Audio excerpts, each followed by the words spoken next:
आज की शिक्षण योजना का टॉपिक है त्रिभुज, जिसमें हम डे फर्स्ट में पढ़ाएंगे पाइथागोरस प्रमेय की अवधारणा। क्योंकि त्रिभुज टॉपिक बहुत बड़ा है तो इसका सेकेंड डे का लेसन प्लान अलग से बनाया जाएगा। यह है कक्षा 7 और विषय है गणित। लर्निंग आउटकम: बच्चे समकोण त्रिभुज बनाकर पाइथागोरस प्रमेय का सत्यापन कर लेते हैं। बच्चे त्रिभुज के मध्य का केंद्रक, परिकेंद्र तथा लंब केंद्र का निर्धारण कर लेते हैं।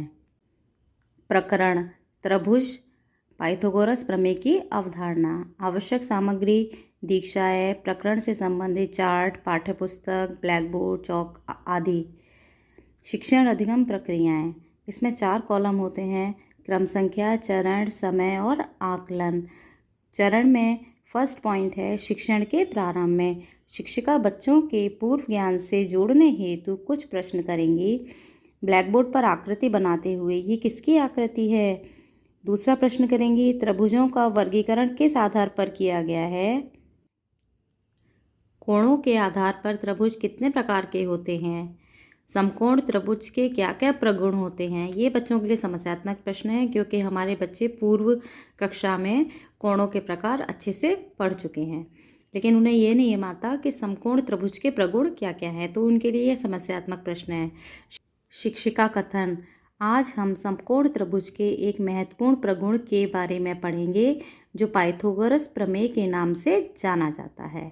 सेकंड पॉइंट है शिक्षण के दौरान चार्ट पर बनी आकृति को दिखाते हुए छात्रों से प्रश्न पूछे जाएंगे।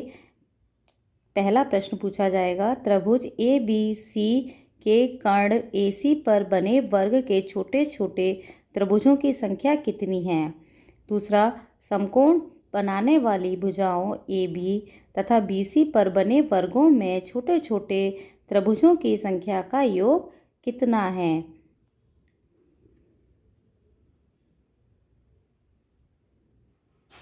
अध्यापिका कथन: समकोण त्रिभुज ABC के कर्ण AC पर बने वर्ग में छोटे छोटे त्रिभुजों की संख्या 8 है और समकोण बनाने वाली भुजाओं AB तथा BC पर बने वर्गों में त्रिभुजों की संख्याओं का योग 4 + 4 = 8 है।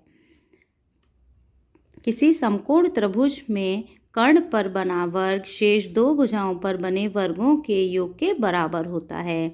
इस कथन को पाइथागोरस प्रमेय कहते हैं। गतिविधि: छात्रों को 4 समूह में बांटकर अलग अलग नाप के समकोण त्रिभुज ABC बनाने को कहेंगे। इसमें समूह 1 की क्रियाविधि दी गई है, बाकी 3 समूहों को ऐसे ही क्रियाविधि की अलग अलग माप के त्रिभुज बनाने को कहे जाएंगे।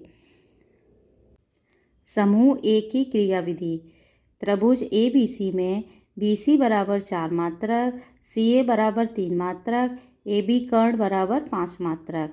AB, BC और CA पर बाहर की ओर वर्ग खींचना है। प्रत्येक वर्ग को एकांक वर्गों में विभाजित करना है। वर्ग का क्षेत्रफल होता है भुजा स्क्वायर। AB पर बने वर्ग का क्षेत्रफल होगा 5 स्क्वायर, तो इसका मतलब यहाँ पर आ जाएगा 25 वर्ग मात्रक।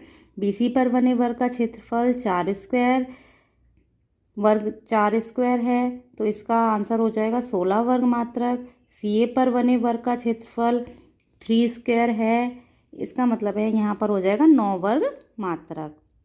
BC और CA पर बने वर्गों का क्षेत्रफल का जो योग है वो है 16 + 9 = 25 वर्ग मात्रक, जो कि हमारे AB पर बने वर्ग के क्षेत्रफल के बराबर है।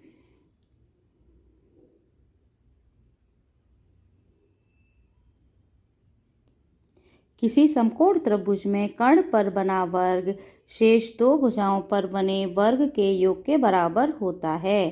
AB² = BC² + CA²। अब प्रत्येक समूह से इस तरह की संरचना बनवाकर उनसे बोलेंगे कि AB जो कर्ण है AB उसके वर्ग गिने जाएं और AC पर बने वर्गों को गिना जाए और CB पर बने वर्गों को गिना जाए।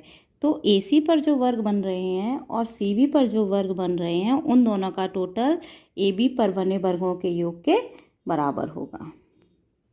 यही पाइथागोरस प्रमेय है। AB² = BC² + CA²। शिक्षण के बाद छात्रों को समूह में बांटकर प्रमेय पर आधारित अभ्यास प्रश्नों को हल करवाया जाएगा, जिसके लिए अनुमानित समय है 10 मिनट और आकलन होगा सहभागिता व अवलोकन से। गृह कार्य अभ्यास 5A के कुछ प्रश्नों को हल करने को दिया जाएगा। आगामी शिक्षण योजना में शिक्षिका भिन्न भिन्न शर्तों के आधार पर त्रिभुज की रचना करना सिखाएंगी। स्वआकलन आज की शिक्षण योजना में आने वाली कठिनाइयों को दूर करके शिक्षिका आगामी शिक्षण योजना का निर्माण करेंगी। फ्रेंड्स, यदि आपको मेरी शिक्षण योजना अच्छी लगी हो तो मेरे चैनल को सब्सक्राइब करें, मेरी वीडियो को लाइक एंड शेयर करें। मैं ऐसे ही आपके लिए नई नई TLM और अन्य विषयों की शिक्षण योजना भी लाती रहूँगी। Thank you.